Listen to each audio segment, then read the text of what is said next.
ચાલો આજે એક એવી અદ્ભુત વાર્તાને સમજીએ જે આપણને ખરેખર વિચારતા કરી મૂકશે. આજે આપણે એક એવી વાર્તામાં ઊંડા ઉતરીશું જે ખબર છે સંશોધન અને શોધ વિશેની આપણી સમજને, આપણા દૃષ્ટિકોણને કદાચ હંમેશ માટે બદલી નાખશે. તો ચાલો શરૂઆત કરીએ. કલ્પના કરો એક રહસ્યમય, એકદમ અલગ દુનિયાની, અને આ દુનિયાને આપણે જોવાના છીએ છોટુ નામના એક ખૂબ જ જિજ્ઞાસુ છોકરાની આંખોથી. જુઓ, છોટુ અને એના પપ્પા વચ્ચે રોજ એક વાત થતી, અને આ સામાન્ય લાગતી વાતચીતમાં જ એની દુનિયાનું સૌથી મોટું રહસ્ય છુપાયેલું હતું. એક એવી સુરંગ જેના પર જવા પર સખત પ્રતિબંધ હતો, અને એ સુરંગ સીધી સપાટી તરફ જતી હતી. એનું ઘર એ કોઈ સામાન્ય ઘર નહોતું. એ લોકો એક આખી વસાહતમાં રહેતા હતા, જમીનની અંદર, અને એ એવી રીતે બનાવેલી હતી કે જ્યાં કોઈ બીજું જીવી જ ના શકે. એટલે જ બહાર જવા માટેના નિયમો પણ એટલા જ કડક હતા. હવે છોટુની જિજ્ઞાસા એને ક્યાં શાંતિથી બેસવા દેવાની હતી, એટલે એક દિવસ એણે નક્કી કરી જ લીધું કે ભલે ગમે તે થાય, નિયમ તોડીને પણ એ પ્રતિબંધિત દુનિયાને પોતાની આંખે જોશે. અને જેવો છોટુ પોતાની આ ગુપ્ત યાત્રા પર નીકળે છે, બરાબર એ જ સમયે આકાશમાં એક અજાણ્યો ખતરો દેખાય છે, જેણે વસાહતના મોટા અધિકારીઓનું ધ્યાન તરત જ ખેંચી લીધું. કંટ્રોલ રૂમમાં એમની સિસ્ટમ્સ એક અજાણી વસ્તુ પકડે છે જે એમના ગ્રહ તરફ આવી રહી હતી. અને એ સ્પષ્ટ હતું કે આ કોઈ પોતાનું યાન નથી, કે નથી કોઈ તારો. હવે આના પર શું કરવું એને લઈને વસાહતની જે મેનેજમેન્ટ કમિટી હતી એમાં જ મતભેદ થઈ ગયા. બધાના મંતવ્યો અલગ અલગ હતા.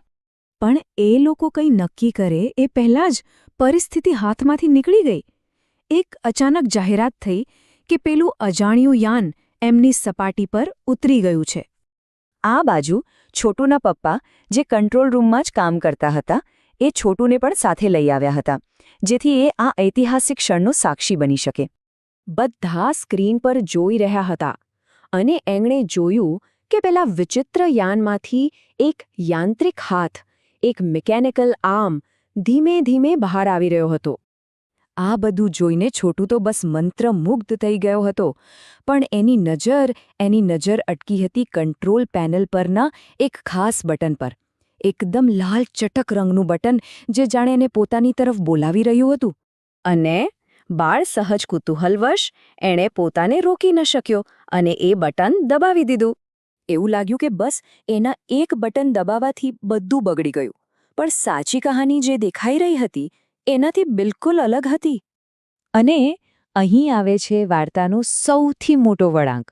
પૃથ્વી પરથી એક પ્રેસ રિલીઝ બહાર પાડવામાં આવી, જેનાથી એ અજાણ્યા મુલાકાતીની સાચી ઓળખ અને આપણી વાર્તા ક્યાં બની રહી છે એ રહસ્ય પરથી પડદો ઉઠી ગયો. જેને એ લોકો એલિયન યાન સમજી રહ્યા હતા, એ હકીકતમાં તો માણસો દ્વારા મોકલવામાં આવેલું એક યાન હતું, વાઇકિંગ 1.